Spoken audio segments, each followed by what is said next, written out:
그러므로 명령하여 그 무덤을 사흘까지 굳게 지키게 하소서. 그의 제자들이 와서 시체를 도둑질하여 가고 백성에게 말하되 그가 죽은 자 가운데서 살아났다 하면 후히 속임이 전보다 더 크게 하나이다 하니 빌라도가 이르되 너희에게 경비병이 있으니 가서 그대로 굳게 지키라 하거늘 함께 그들이 경비병과 함께 가서 돌을 임봉하고 무덤을 굳게 지키니라. 아멘. 네, 오늘 이제 예수님이 무덤에 묻히시고 그들이 이제 그런 소문, 부활하신다는 소문으로 인해서 거기를 굳게 지키게 됩니다. 현대신학자 라이트는 놀란 소망에서 기독교의 소망은 죽은 뒤 영혼이 떠나는 막연한 위로가 아니라 예수의 실제 부활을 통해 시작된 하나님의 새 창조라고 설명합니다. 그는 말합니다. 기독교의 소망은 세상을 떠나는 탈출이 아니라 하나님의 미래가 지금 여기로 침투하는 사건이라고 합니다. 그러니까 하나님의 비전이 현재 여기로 침투한 사건이라는 거죠. 그러므로 부활은 개인의 감정의 위로를 넘어 역사, 몸, 세상을 새롭게 하는 공적 희망입니다. 그러니까 이 관점에서 보면 봉인된 무덤은 단지 돌문이 아니라 희망의 종결 선언을 상징합니다. 로마의 임봉, 종교 권력의 합의, 세상의 체제와 불신이 끝났다고 선언한 그 자리에 하나님은 이제 시작하고 계신 거죠. 인간의 다듬을 선고한 현장에서 하나님은 열림으로 응답하십니다. 그래서 부활은 내 마음의 위안이 아니라 세상을 바꾸는 공론이 됩니다. 닫힌 무덤이 열렸다는 사실은 하나님의 정의, 평화, 새 창조가 이미 움직이기 시작했다는 선포이기 때문입니다. 오늘 본문은 바로 그 열림의 전야입니다. 사람들은 무덤을 임봉하고 경비병을 세워 진리를 가두려 하지만 하나님은 침묵 속에서 새벽을 준비하십니다. 이제 본문으로 들어가 보면 닫힌 무덤이 어떻게 열린 복음이 되는지를 한번 살펴봅니다.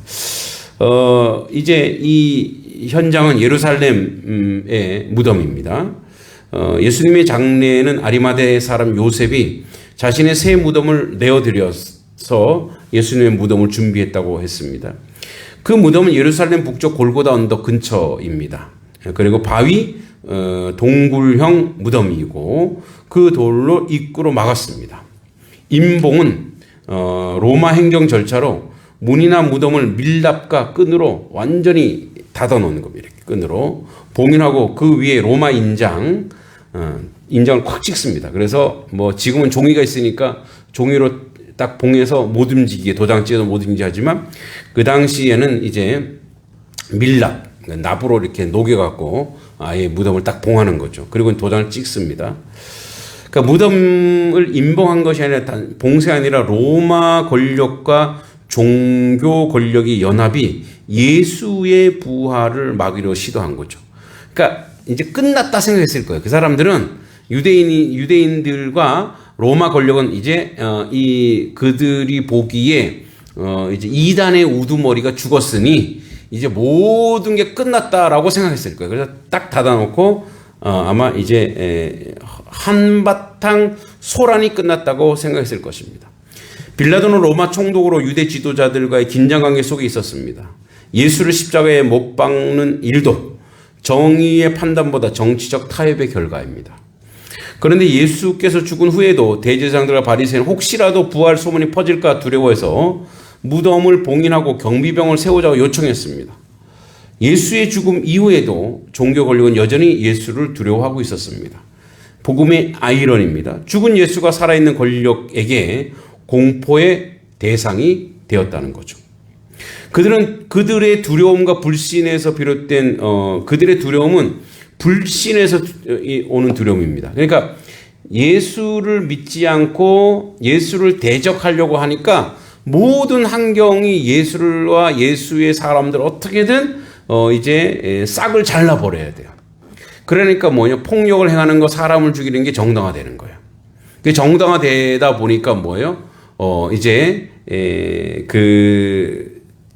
혹시라도 나중에 부활한다고 했으니 또 부활하면 어떡하지? 하면서 아직 일어나지 않은 일이잖아요. 그러니까 일어나지 않은 일인데도 두려운 거예요.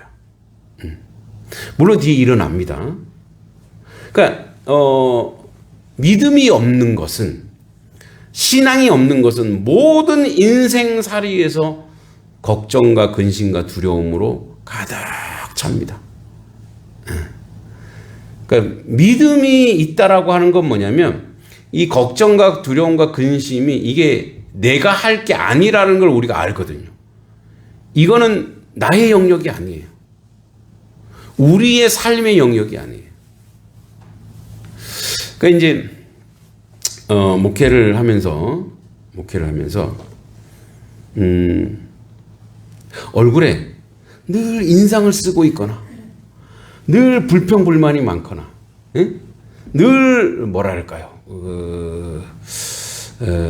세속적인 어떤 그런 게 가득 차 있으면 알아요. 예, 성도님들이 알고, 주변에서 알아요. 그러니까 근심 걱정이 많고, 그러니까 여러분 설교에서 믿으십시오, 믿습니다, 이렇게 막 외치지만 정작 목사 자신이 믿지 않고 있고, 두려워하고 있고, 걱정하고 있고, 불평불만이 많고, 내 얘기하는 것 같네. 이제 그렇게 있으면 옆 사람이 알아요. 예. 우리 개 있잖아요, 개. 개 이름이 우리예요, 우리. 걔는 대반 알아요. 딱 들어와서 제가 이제 우리 아이들한테 무슨 화난 일이 아니고 다급하게 뭐 부르잖아요. 희사야, 그러면은 애가 벌써 저 목소리에 감정이 들어있구나. 지가 먼저 짖어요.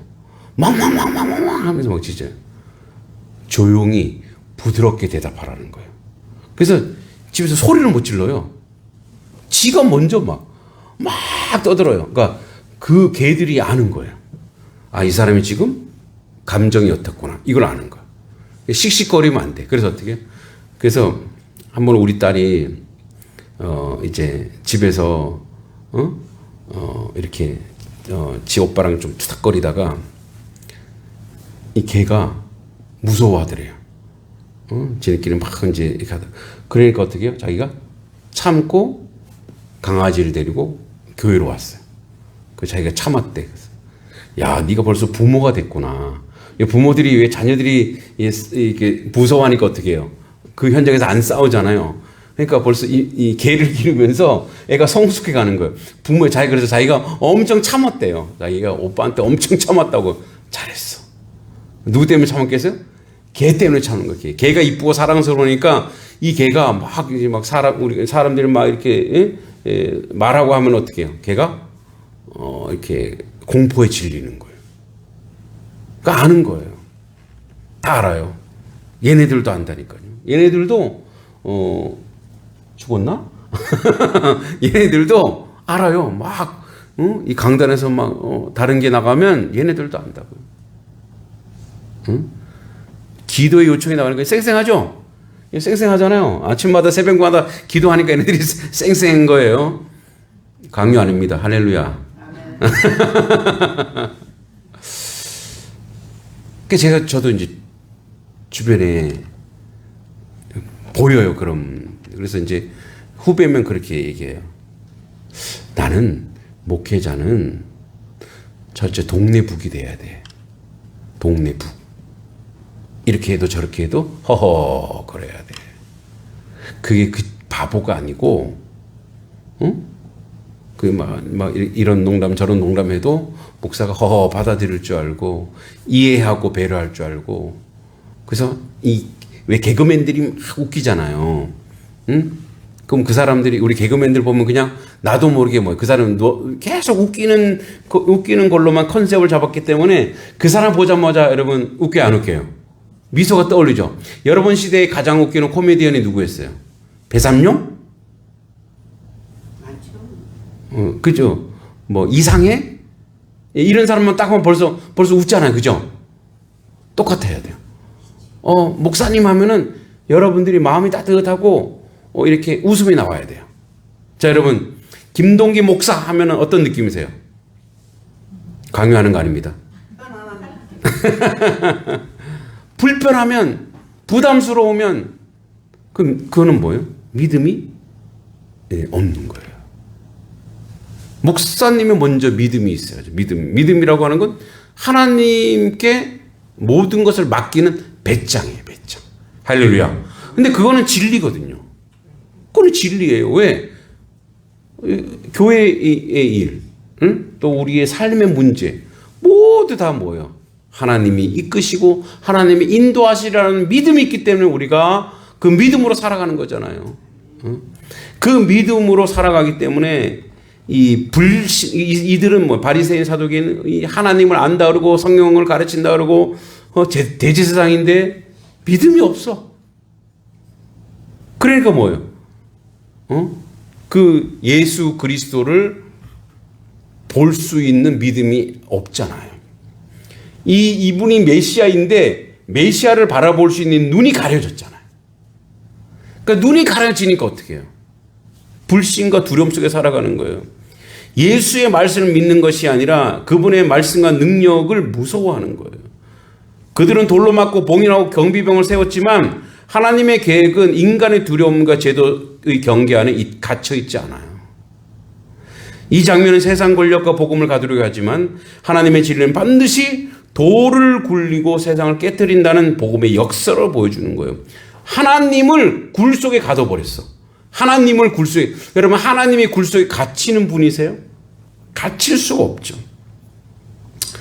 62절에 보면 그 이튿날 준비일이라 다음날 대제사장 바리새인들이 함께 빌라도에게 모여. 이 장면은 유대 대제사장들 바리새인들이 이방 총독과 동맹을 맺은 영적 타락의 절정이에요. 종교와 권력이 손을 잡아서 하나님의 일을 막는 구조를 만드는 거예요. 그러나 아이러니하게도 그들의 모이는 오히려 부활의 증거를 강화하는 도구가 됩니다. 복음은 인간의 악의조차 하나님의 계획으로 사용하시는 능력 안에 있는 줄 믿습니다. 그리고 저들이 말합니다. 주여, 저 속이던 자가, 빌라도한테 주여 그러는 거예요. 저 속이던 자가 살아있을 때 말하되 내가 사로 다시 살아나리라 한 것을 우리가 기억하노니. 그런 건 잘 기억해. 응? 그래서 예수님을 뭐라고 얘기하냐면 속이는 자로 부릅니다. 나의 주 나의 하나님 주는 그리스도이셔 살아계신 하나님의 아들입니다라고 고백하는 베드로는 성령의 고백이고 악령이 고백하는 고백이에요. 저 속이는 자, 예수를 속이는 자로 불러요. 진리를 속임이라고 말하는 순간 그들은 이미 그 영혼은 이미 어둠 속에 갇혀 있어요. 그러나 이단은 역설적으로 그가 살아난다는 예수의 말씀을 그들조차 기억하고 있다는 사실을 드러내는 거예요.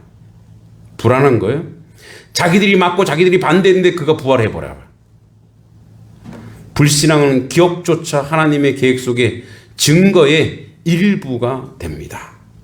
64절에 그러므로 명령하여 그 무덤을 사흘까지 굳게 지키게 하소서. 그의 제자들이 와서 시체를 두둑질하여 가고 백성에게 말하되 그가 죽은 자 가운데 다 살아났다 하면 후에 속임이 전부 더 클까 하나이다. 다 자기들 계산해. 자기들 살려고.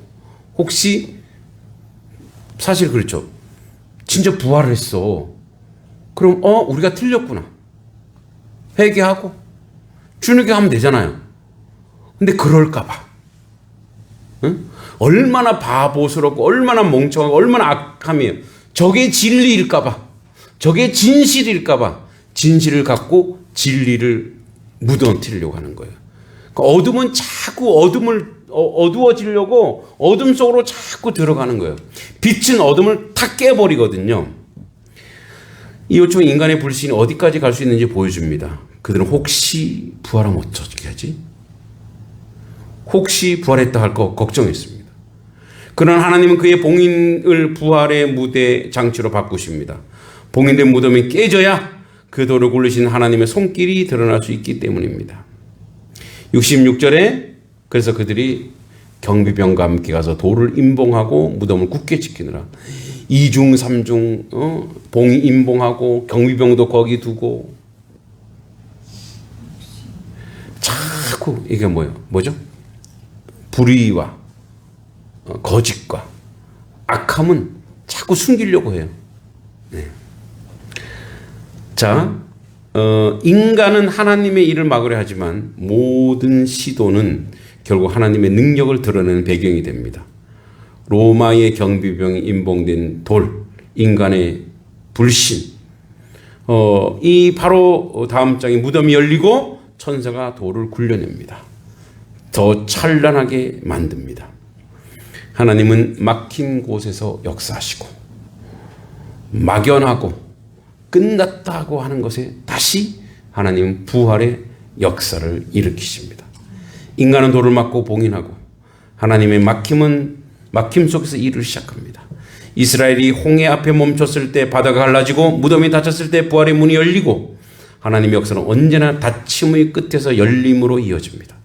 우리 인생도 마찬가지입니다. 막힌 길, 무너진 관계, 닫힌 마음, 그 자리 바로 부활이 시작되는 자리입니다. 인간의 불신도 하나님의 계획 안에 있습니다. 대제사장과 바리새인, 빌라도, 경비병 그들은 복음을 막으려 했지만 결국 부활의 증거자가 됩니다. 경비병은 도망가면서 무덤이 비었다라고 보고했습니다. 자기들이 실수한 줄 알았죠. 그들의 거짓 오히려 진리를 더 밝히 드러냈습니다. 하나님은 인간의 반대조차 도구로 사용하십니다. 복음은 막을 수 없는 생명입니다. 한번 여러분 생각해 보세요.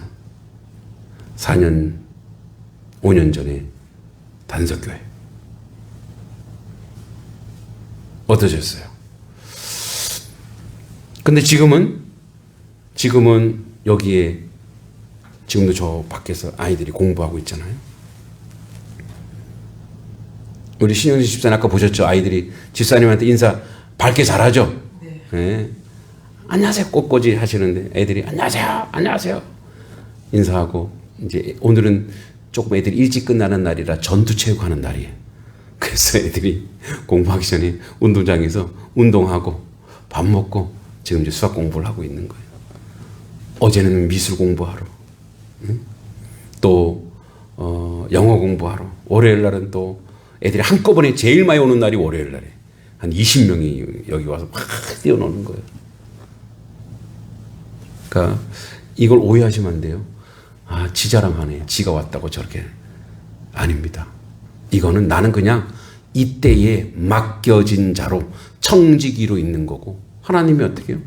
다시 하나님의 교회에 부활을 이루시는 줄 믿습니다. 부활의 역사잖아요. 그때는 소망이 없고 그때는 힘이 없고 그때는 아픔이었지만 하나님은 그 역사를 이루시는 거예요. 그 역사를.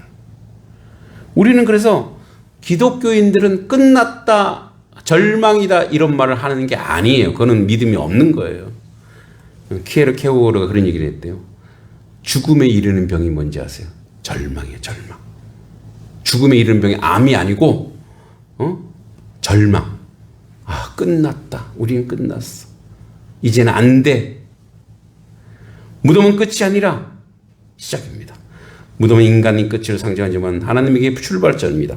하나님은 무덤 속에서 새 창조를 시작하고 십자가는 패배처럼 보였고 무덤은 절망처럼 보였지만 그 속에 구원의 씨앗이 자라나고 있습니다. 하나님은 우리의 절망을 하나님의 새벽으로 바꾸십니다. 복음은 침묵 속에 자랍니다. 무덤에 닫힌 그 사흘 동안 하나님은 아무 일도 일어나지 않는 것처럼 보이셨습니다. 하지만 하늘에서는 가장 위대한 구속의 역사가 진행되고 있었고 하나님은 침묵 중에도 일하시는 하나님이십니다. 우리는 기다림 속에서도 하나님의 손길이 일하고 있음을 믿는 믿음이 필요합니다. 일본의